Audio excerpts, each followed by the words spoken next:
अब गुंजन अपने पापा की बात मानकर एक्सरसाइज करना शुरू कर देती है, लेकिन गुंजन अभी भी सही ढंग से एक्सरसाइज नहीं कर रही थी। कभी वो चॉकलेट खाने लगती थी तो कभी करेले का जूस पीने से मना कर देती थी, लेकिन गुंजन के पिता ने उसे ये सब करने से रोका और उसके लिए जो सही है वो सब उससे करवाने लगे। गुंजन अब अपना वजन घटाने के लिए कड़ी मेहनत कर रही थी और अब धीरे धीरे गुंजन खुद ही जल्दी उठकर एक्सरसाइज करना शुरू कर देती है। 2 हफ्ते पूरे होने के बाद गुंजन फिर से रीअप्लाई करती है। गुंजन ने अपना वजन तो कम कर लिया था, लेकिन ऑफिसर कहते हैं वजन का तो ठीक है, लेकिन हाइट उसका क्या? गुंजन कहती है सर सिर्फ 1 सेंटीमीटर ही तो कम है। ऑफिसर गुंजन को अपने साथ ले जाते हैं और उसे पायलट की कुर्सी पर बैठाकर बताते हैं कि अगर पायलट की ऊंचाई कम होगी तो उसकी पहुंच भी कम होगी। लेकिन जब ऑफिसर गुंजन को ट्रिगर पकड़ने के लिए कहते हैं तो गुंजन के हाथ ट्रिगर तक आसानी से पहुंच जाते हैं और उसके पैर भी ब्रेक तक बड़ी आसानी से पहुंच रहे थे। ये देखकर ऑफिसर दंग रह जाते हैं क्योंकि ये संभव ही नहीं था। इसलिए ऑफिसर गुंजन के हाथ और पैर की लंबाई चेक करते हैं। गुंजन और उसके पापा दोनों टेंस थे। तभी ऑफिसर आकर बताते हैं कि आपकी बेटी की लंबाई भले ही 1 सेंटीमीटर छोटी थी, लेकिन उसके हाथ और पैरों की लंबाई रिक्वायरमेंट से 1.5 सेंटीमीटर ज्यादा है, यानी जिसे भगवान ने ही सिलेक्ट किया हो, भला हम उसे रिजेक्ट कैसे कर सकते हैं।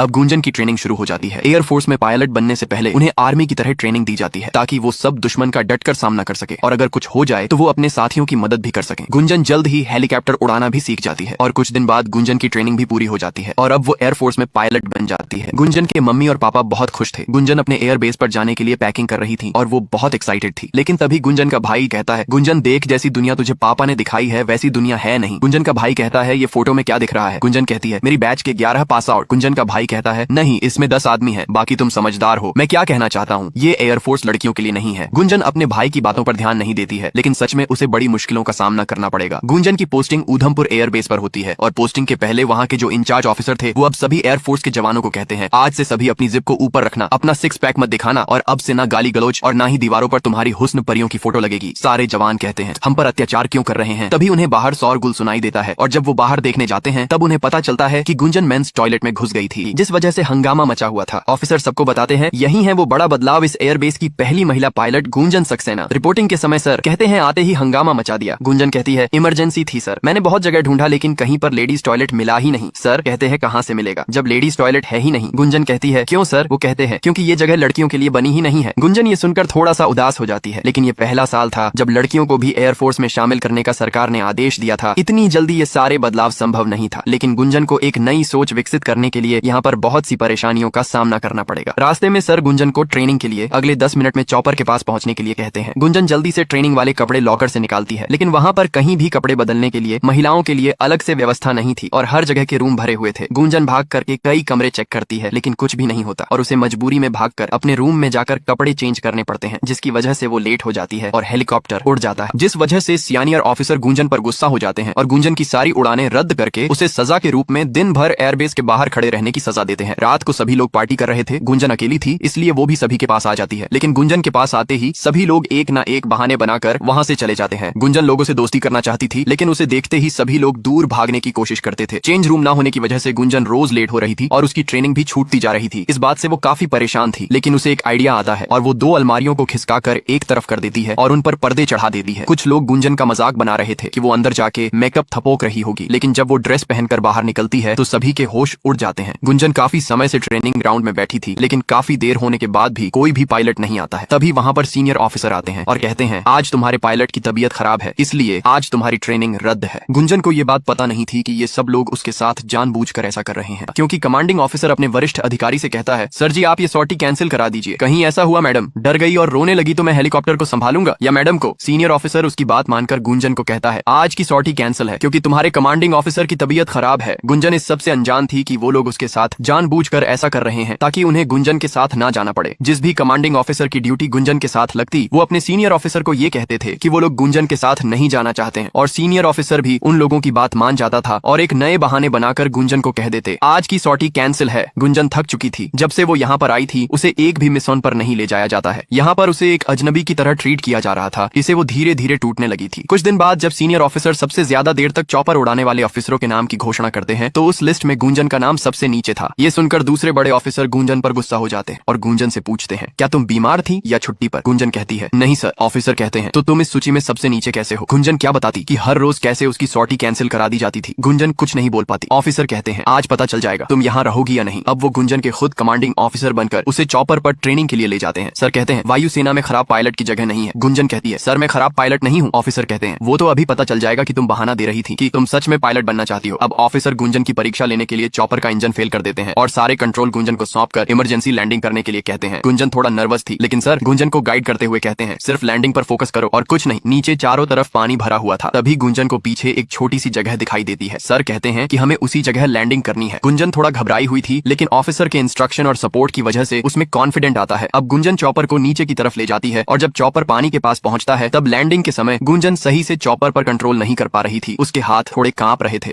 अब गुंजन चॉपर को थोड़ा ऊपर उठाती है और उस पर पूरी तरह कंट्रोल करके सही जगह पर चॉपर की लैंडिंग करा देती है। इससे ऑफिसर बहुत खुश थे। वो गुंजन से पूछते हैं कि जब तुम्हें फ्लाइंग इतनी अच्छी आती है तो तुम्हारे फ्लाइंग आवर्स इतने कम क्यों हैं? गुंजन कहती है अगर मैं कुछ बोलूंगी तो आप कहोगे एक्सक्यूज दे रही हूँ। ऑफिसर गुंजन की बात समझ जाते हैं और कहते हैं कल से तुम्हारी एक भी सॉर्टी कैंसिल नहीं होगी, क्योंकि अब मैं खुद तुम्हारा कमांडिंग ऑफिसर बनूंगा। गुंजन बहुत खुश थी क्योंकि काफी समय के बाद उसे किसी ऑफिसर ने समझा और अच्छे से ट्रेनिंग दी। अब हर दिन ऑफिसर गुंजन को ट्रेनिंग पर ले जाते हैं और चॉपर को किस तरह उड़ाया जाता है और उसे संभाला जाता है ये सब गुंजन को सिखाते हैं। ऑफिसर गुंजन को बताते हैं कि अगर जगह चॉपर के लैंडिंग के लायक ना हो तो उसे किस तरह हवा में ही उड़ाए रख सकते हैं। गुंजन हर चीज बड़ी जल्दी से सीख रही थी और इस बार जब सबसे ज्यादा देर तक चॉपर उड़ाने वाले लोगों की लिस्ट बताई जाती है तो उसमें गुंजन का रैंक नंबर 1 था। गुंजन को यूं आगे बढ़ते देखकर कुछ लोगों का पेट पच नहीं रहा था, लेकिन अब गुंजन कॉन्फिडेंस के साथ आगे बढ़ रही थी और उसे जो चीज नहीं आती थी वो सब वो बड़े ऑफिसर से कहकर उनसे सीखती थी। लेकिन रास्ते में कुछ कांटे आने वाले थे जिनका सामना गुंजन को करना था। गुंजन की ट्रेनिंग अच्छे से चल रही है ये जानकर उसके पापा भी बहुत खुश थे। अब गुंजन अपने कॉन्फिडेंस की वजह से सबके साथ बैठकर डिनर करने लगती है। इससे सबके चेहरों का रंग उड़ जाता है। गुंजन एक मिशन के बारे में सभी को एक्सप्लेन कर रही थी, तभी वो पहले वाले सीनियर ऑफिसर उसे रोक देते हैं और शेखर को उस मिशन के बारे में एक्सप्लेन करने के लिए कहते हैं। गुंजन पूछती है सर मैंने कुछ गलत किया है क्या? सर कहते हैं कुछ नहीं, टेक योर सीट। गुंजन कहती है तो फिर सर मेरी जगह ब्रीफिंग शेखर क्यों दे रहा है? सर कहते हैं डिस्टर्ब मत करो गुंजन। गुंजन कहती है आपको प्रॉब्लम क्या है मुझसे? सर कभी सॉर्टी कैंसिल हो जाती है और आज ब्रीफिंग भी कैंसिल हो गई। ऑफिसर गुस्से से चिल्लाते हैं। गुंजन कहती है मैं बस आपसे एक सवाल पूछ रही हूँ, आपके पास जवाब है तो दे दीजिए। ऑफिसर गुस्से में कहते हैं तुम्हें जवाब चाहिए था ना, इधर आओ। अब ऑफिसर गुंजन को शेखर से पंजा लड़ाने के लिए कहते हैं और आपको पता ही होगा क्या होगा। बार बार लगातार गुंजन के पंजा हारने पर भी उसे ऑफिसर मजबूर कर रहे थे। सबके सामने गुंजन शर्मिंदा हो रही थी। ऑफिसर गुंजन को आंसू पोंछने के लिए रुमाल देते हैं और कहते हैं गुंजन डिफेंस में कमजोरों की जगह नहीं है। हमें जंग में आंसू बहाने वाले नहीं खून बहाने वाले चाहिए। दुश्मन मासूम चेहरा और तुम्हारी बड़ी बड़ी आंखों में आंसू देखकर अपने इरादे नहीं बदलेगा। वहाँ लड़ना पड़ता है। हमारा काम है इस देश की रक्षा करना, न कि तुम्हें बराबरी का मौका देना। और अब से अगली बार कोई सवाल मन में आए तो ये सारी बातें याद कर लेना। सबके सामने ये सब फालतू बातें कही गई, लेकिन किसी ने भी कुछ नहीं कहा। गुंजन ने भी कभी नहीं सोचा था कि उसके साथ ये सब होगा। रात को गुंजन सोने की कोशिश कर रही थी, लेकिन पार्टी की आवाज की वजह से वो सो नहीं पा रही थी, जिससे गुस्से में गुंजन वहाँ जाती है और स्पीकर का वायर प्लग से निकाल देती है। ऑफिसर गुस्से में कहते हैं ये क्या कर रही हो गुंजन, पागल हो गई हो क्या? गुंजन गुस्से में स्पीकर टेबल पर रखती है और कहती है हाँ सर मैं पागल हो गई हूँ, अभी से नहीं, मैं तो पहले से ही पागल हूँ। मैं जो सोच रही थी कि मेहनत करके मैं भी इस यूनिट का हिस्सा बन जाऊंगी। सर मैं ही नहीं मेरे पापा भी पागल थे, जो बचपन से कहते आए हैं कि कॉकपिट में बैठने वाला लड़का हो या लड़की दोनों पायलट ही होते हैं। पागल है ना पापा सर, उन्हें क्या पता था मुझे यहाँ आकर अपने आप को साबित करने के लिए पंजा लड़ाना पड़ेगा। गुंजन कहती है कुश्ती थोड़ी करने आई हूँ सर, मैं यहाँ पर प्लेन उड़ाने आई हूँ, उठाने नहीं। गुंजन के साथ जो कुछ भी अब तक हुआ और इन लोगों ने किया उसका दर्द उसकी बातों में साफ साफ झलक रहा था। सर कहते हैं गुंजन बस करो। गुंजन कहती है नहीं सर आज आप सुनो, मुझे ना पता चल गया प्रॉब्लम क्या है। प्रॉब्लम मेरी कमजोरी बिल्कुल भी नहीं है, आपका डर है कि कहीं ये मैडम सर ना बन जाए, नहीं तो सल्यूट करना पड़ेगा, उसमें तो आपकी मर्दानगी खत्म हो जाएगी। गुंजन कहती है सर मुझे इज्जत देने से आपकी इज्जत कम नहीं होगी, आई प्रॉमिस। गुंजन कहती है छोड़िए सर, आपकी सोच, आपकी पार्टी और आपकी मर्दानगी आपको मुबारक। ये कहकर गुंजन अपना रेजिग्नेशन लेटर देकर ट्रेनिंग कैंप को छोड़कर वहाँ से चली जाती है। घर पहुंचने पर जब गुंजन के घर वालों को भी पता चला तो उसके घर वाले भी उसके इस फैसले पर उसे सपोर्ट करते हैं। लेकिन उसके बाद से ही गुंजन खोई खोई घर में रहने लगती है। ना तो वो घर से बाहर निकलती है, ना तो किसी से मिलने जाती है। गुंजन बचपन से ही पायलट बनना चाहती थी, लेकिन जो ट्रेनिंग कैंप में उसके साथ हुआ उस वजह से घर वालों को उसकी बहुत चिंता हो रही थी। गुंजन की मम्मी उसे घर से बाहर घूमने के लिए कहती है, लेकिन ऐसा लग रहा था गुंजन जीना ही भूल गई। गुंजन की एक दोस्त की शादी थी, इसीलिए उसकी मम्मी जबरदस्ती उसे वहाँ पर लेकर जाती है ताकि उसे अच्छा लगे। गुंजन को देखकर उसकी दोस्त बहुत खुश हो जाती है। उसे लग रहा था गुंजन उसकी शादी के लिए छुट्टी लेकर आई है, लेकिन गुंजन के साथ जो हुआ वो अपने दोस्त को सब बता देती है। गुंजन की दोस्त कहती है मेरे साथ भी तो यही हुआ, गई थी मुंबई एक्टर बनने के लिए, लेकिन ऑडिशन दे देकर थक गई, लेकिन कुछ हुआ नहीं। कब तक अपने सपने के पीछे ऐसे ही भागती यार, इसलिए मैंने सब छोड़कर सोचा जिंदगी की नई शुरुआत करूं, शायद इसी में खुशी मिल जाए। अपने दोस्त की ये सब बातें सुनकर गुंजन सोच रही थी कि वो भी शादी करके सेटल हो जाए। गुंजन को एयरफोर्स से चिट्ठी आई थी कि उसे तुरंत वापस लौटना है। इस न्यूज से गुंजन के पापा बहुत खुश थे, लेकिन गुंजन कहती मैं सोच रही हूँ कि एयरफोर्स छोड़कर सेटल हो जाऊं। ये सुनकर गुंजन के पापा आश्चर्यचकित हो जाते हैं। गुंजन कहती है मेरी दोस्त शादी में बहुत खुश लग रही थी तो मैं सोच रही थी कि शादी कर लूं। गुंजन के पापा थोड़ा अलग जवाब देते हैं और कहते हैं हाँ बेटा शादी कर लेनी चाहिए, मेरा क्या है, कुर्ता पजामा तो रेडी है, जब तुम कहोगी मैं तो कन्यादान करने आ जाऊंगा। गुंजन ने एक्सपेक्ट नहीं किया था कि पापा ऐसा कहेंगे। गुंजन कहती है ये क्या बोल रहे हो आप? गुंजन के पापा कहते हैं जब तुम अपना करियर छोड़कर पराठे बनाना चाहती हो तो चलो बेटा हम पराठे बनाते हैं। अब गुंजन के पापा उसे सबक समझाने के लिए आलू निकालते हैं और कहते हैं ये रही बेटा आलू, उबालो इन्हें। गुंजन गुंजन को कुछ समझ नहीं आ रहा था। गुंजन के पापा कहते हैं, अच्छा तुम्हें थोड़ी आता होगा ना, चलो कोई नहीं। गुंजन के पापा उसे मसाला दिखाते हैं और कहते हैं, ये क्या है बेटा? गुंजन कहती है, ये सब क्या बोल रहे हो पापा? गुंजन के पापा समझाते हैं, बेटा तू वही करने जा रही है जो दुनिया के लोग एक लड़की से एक्सपेक्ट करते हैं कि वो अपने सपनों को छोड़कर सेटल हो जाए। गुंजन के पापा कहते हैं, मैं चाहता था तेरी माँ भी कुछ बने, लेकिन उसने वही किया जो उसने परिवार में सीखा, इसलिए मैंने तुझे कभी भी कोई ऐसी सीख नहीं दी जो तुझे आगे बढ़ने से रोक सके। गुंजन के पापा कहते हैं, मैंने सोचा था कि मेरी बेटी आसमान में उड़ना चाहती है, लेकिन आज तू ही कह रही है कि मेरे पंख काट के शादी कर दो। गुंजन के पापा कहते हैं, बेटा तेरी शादी का ख्याल सिर्फ तेरा ही नहीं, हम दोनों के सपनों की हार होगी। गुंजन बहुत देर तक सोचती रही कि उसे क्या करना चाहिए क्या नहीं, और आखिरकार उसने फैसला किया कि वो अपने और पापा के सपने को पूरा करेगी। रात को गुंजन बिना बताए एयरबेस वापस लौट जाती है और वो वहाँ पर अपनी रिपोर्ट करती है। फिर वो अपने गुरु ऑफिसर से क्षमा मांगती है और कहती है जो भी उसने किया गलत किया। उसके गुरु ऑफिसर कहते हैं, तुम कारगिल जा रही हो, पाकिस्तान के साथ युद्ध शुरू हो गया है, इसलिए तुम कल से श्रीनगर एयरबेस से ऑपरेट करोगी। गुरुजी कहते हैं, गुंजन इस वक्त हमारे देश को उसके बेस्ट पायलट की जरूरत है और मुझे उम्मीद है कि तुम अपने देश को झुकने नहीं दोगी। अब गुंजन अपने पापा को फोन करती है और कहती है, पापा मैं आपको कभी हारने नहीं दूंगी, ये मेरा वादा है। एयरबेस में सभी ऑफिसर के इकट्ठा होने पर उन्हें बताया जाता है कि पाकिस्तान की सेना LOC के रास्ते कारगिल के अंदर घुस आई है और वो पहाड़ों के ऊपर बेस कैंप बनाई छुपे हुए थे। इस वजह से उनकी लोकेशन को पहचानना इंडियन आर्मी के लिए मुश्किल हो रहा था, इसलिए इंडियन आर्मी ने एयरफोर्स की मदद मांगी। अब एयरफोर्स को दो काम करने थे, पहला दुश्मन की सेना की सही लोकेशन पता करके उन्हें खत्म करना और दूसरा रेस्क्यू ऑपरेशन करना।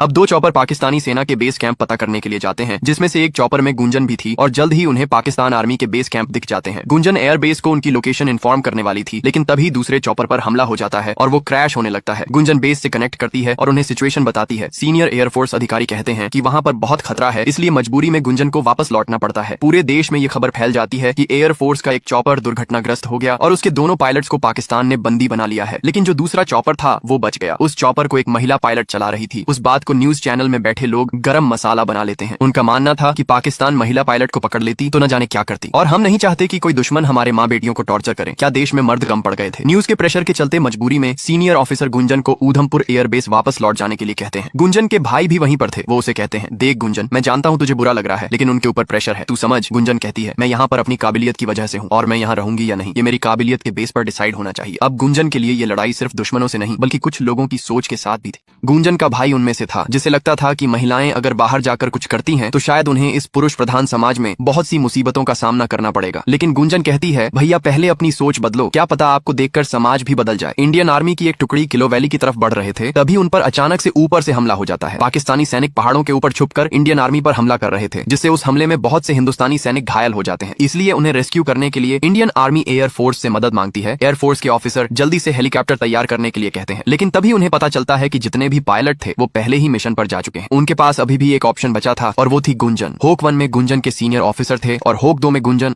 अपनी काबिलियत को साबित करने के लिए गुंजन के पास ये बहुत ही बढ़िया मौका था। जल्द ही उन्हें भारतीय सैनिक मिल जाते हैं। वैली क्लियर थी, उन्हें वहां पर कोई भी दुश्मन नहीं दिखता, इसलिए होक एक सैनिकों को रेस्क्यू करने के लिए जाता है और होक 2 यानी गुंजन ऊपर से दुश्मनों पर नजर रखती है। होक 1 जब जमीन पर लैंड करके सैनिकों को रेस्क्यू कर रहे थे, तभी गुंजन को पहाड़ों के ऊपर दुश्मन छुपे हुए दिखाई देते हैं। गुंजन होक 1 को इन्फॉर्म करती है, लेकिन सामने से कोई रिप्लाई नहीं आता। गुंजन बहुत कोशिश करती है उन्हें इन्फॉर्म करने की, लेकिन पाकिस्तानी सेना हॉक 1 पर लॉन्च पैड दागकर उसे डाउन कर देती है। गुंजन जल्दी से एयरबेस को सूचना देती है कि हॉक 1 डाउन हो चुका है। ऐसा वाले गुंजन से वहां की सिचुएशन के बारे में पूछते हैं। गुंजन कहती है, मैं हॉक 1 के पिकअप के लिए तैयार हूं सर, लेकिन एयरबेस वाले कहते हैं गुंजन वहां बहुत खतरा है। गुंजन कहती, सर नीचे 3 ऑफिसर फंसे हुए हैं, मैं उन्हें बचा सकती हूं। लेकिन एयरबेस वाले कहते हैं गुंजन तुमसे नहीं होगा। ये शब्द सुनते ही गुंजन को वो सारे पल याद आने लगते हैं जब गुंजन को कमजोर कहा गया था कि वो इस फील्ड में कुछ नहीं कर सकती। गुंजन इस स्टेज में कोई फैसला नहीं कर पा रही थी। तभी उसे अपने पापा की बात याद आती है कि कोई भी प्रॉब्लम का सोल्यूशन बेटा पिंजरे में कैद होना नहीं बल्कि पिंजरा खोलकर उड़ जाना है। अपने पापा की कही इसी बात की वजह से गुंजन ने फैसला किया कि वो उन्हें बचाएगी। एयरबेस से बार बार उसे वापस लौटने के लिए कहा जा रहा था, लेकिन गुंजन कुछ नहीं कहती है और हेलीकॉप्टर को लेकर गुंजन दुश्मनों को पीछे से जाकर करके उन पर हमला कर देती है। गुंजन के ऊपर से हमला करने के बाद जो पाकिस्तानी सेना भारतीय सेना को नुकसान पहुंचा रही थी वो कम हो जाता है और उस वजह से गुंजन चॉपर को लैंड कर पाती है। चारों तरफ गोलियां चल रही थी और गुंजन के जो सीनियर ऑफिसर थे वो चॉपर में फंसे हुए थे। गुंजन अपनी जान की परवाह किए बगैर उनकी जान बचाने के लिए युद्ध के बीच में भाग रही थी। गुंजन के सीनियर ऑफिसर सीट में फंसे हुए थे और चॉपर में चारों तरफ आग लगी हुई थी। गुंजन जल्दी से सीट बेल्ट काटने लगती है। चारों तरफ गोलियां चल रही थी, लेकिन गुंजन डरती नहीं है और उन्हें जल्दी से चॉपर से बाहर निकालकर सुरक्षित वहां से ले जाने लगती है। लेकिन तभी दुश्मन उनके चॉपर को लॉक करके लॉन्च पैड से रॉकेट फायर कर देता है, लेकिन गुंजन अपनी हिम्मत और साहस से सबको बचाकर एयरबेस पहुंचा देती है। सीनियर ऑफिसर गुंजन की आंखों में देख रहे थे और ऐसा लग रहा था शायद अब उन्हें अपने किए व्यवहार पर शर्मिंदगी महसूस हुई हो। अब वो गुंजन को अपने पास बुलाते हैं और फिर से पंजा लड़ाते हैं और अपने आप को हराकर गुंजन को जीताते हैं और उसे शुक्रिया कहते हैं। सभी लोग गुंजन के साहस की वजह से तालियां बजा रहे थे क्योंकि उसने 3 लोगों की जान बचाई थी। वो सभी ऑफिसर गुंजन को कंग्रेचुलेट कर रहे थे, जो कि एक टाइम पर उसके साथ ट्रेनिंग नहीं करना चाहते थे, क्योंकि ये उनके लिए भी फर्स्ट टाइम था जब उन्हें किसी लड़की के साथ ट्रेनिंग करनी थी, जिसकी वजह से उन्हें अपनी सारी आदतें बदलनी पड़ी एंड शायद उन्हें कोई आइडिया नहीं था कि लड़कियों को कैसे ट्रीट किया जाता है। गुंजन के लिए यह एक भावुक पल था जब सब उसके सम्मान में तालियां बजा रहे थे। अब गुंजन के भाई भी भावुक होकर कहते हैं, मैंने कहा था ना, मैं तुझे बार बार बचाने नहीं आऊंगा, लेकिन अब लगता है तू मुझे बचाने बार बार आएगी। गुंजन अपने भाई से ये सुनकर भावुक हो जाती है और उनके गले लग जाती है। गुंजन ने अपने सपने को पाने के लिए हमेशा कड़ी मेहनत की थी और आज उसने अपना मुकाम हासिल कर लिया। ये फिल्म असली गुंजन सक्सेना के जीवन से प्रेरित थी, जिन्होंने कारगिल युद्ध के दौरान 40 से भी अधिक मिशन में अपना योगदान दिया था। उन्होंने पूरे युद्ध के दौरान पाकिस्तानी सेना की लोकेशन पता की और चॉपर से सैनिकों को रेस्क्यू भी किया। मैंने इस मूवी को कैसे एक्सप्लेन किया है, प्लीज मुझे कमेंट करके बताइए and thank you for your love and support.